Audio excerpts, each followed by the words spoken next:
Hi guys, so today with me balik kampung time. So hari ni kita nak tour rumah dan juga kebun. This is my mum. So dia yang tanam pokok-pokok ni dengan my abah.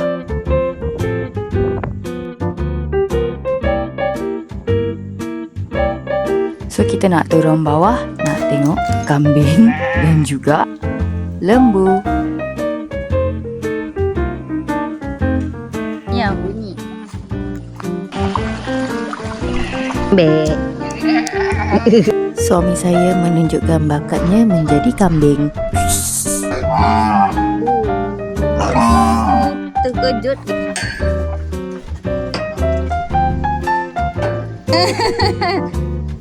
Kenapa awak ni?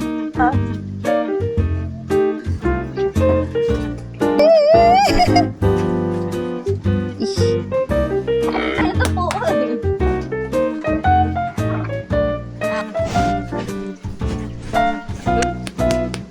Jangan begini punya. Ni somot. Tapi dia macam asli. Sihat. Dia nak datang kat sini. Kau mami-mami tu. Janganlah lambat. Kenapa muka dia macam tu? Abang bagi air. Minum air. And this is abah bersama lembu-lembunya.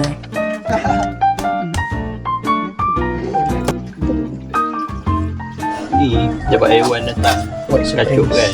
Kacau kan? Kacukkan. Oh. Dia nama ni import lembu Caroli luar negeri.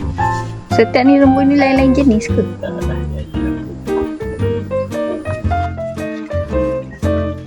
Wah. Dia kecil lah. Halo. Ini yang tadi kita kurma tu. Steak. Kau dengar kulit dia lipat-lipat ni. Ayam. Oh.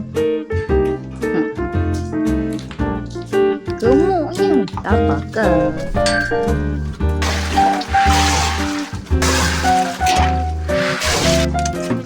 Begitu.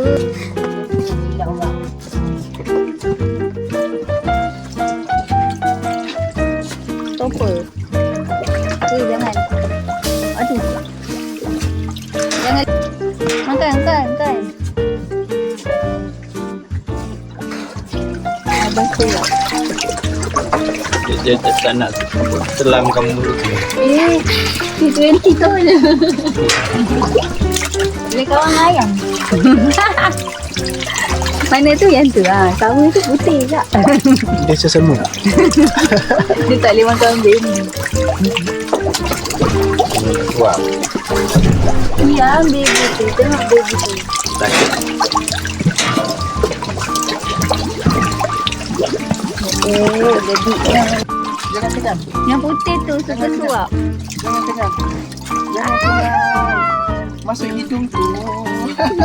Baiklah. Katanya.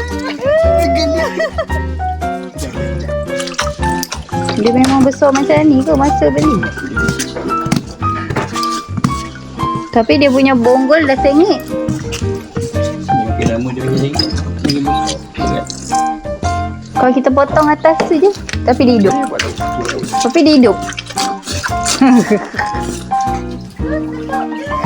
Jangan je. Mana dia gigit dia guna lidah.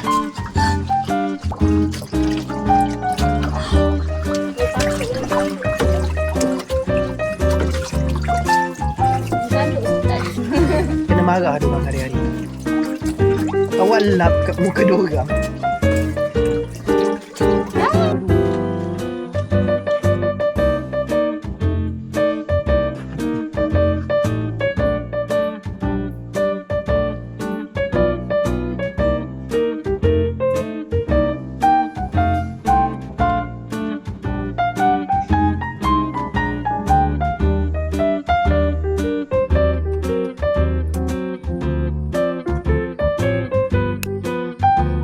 Okeylah, dah puas pusing-pusing. Bye.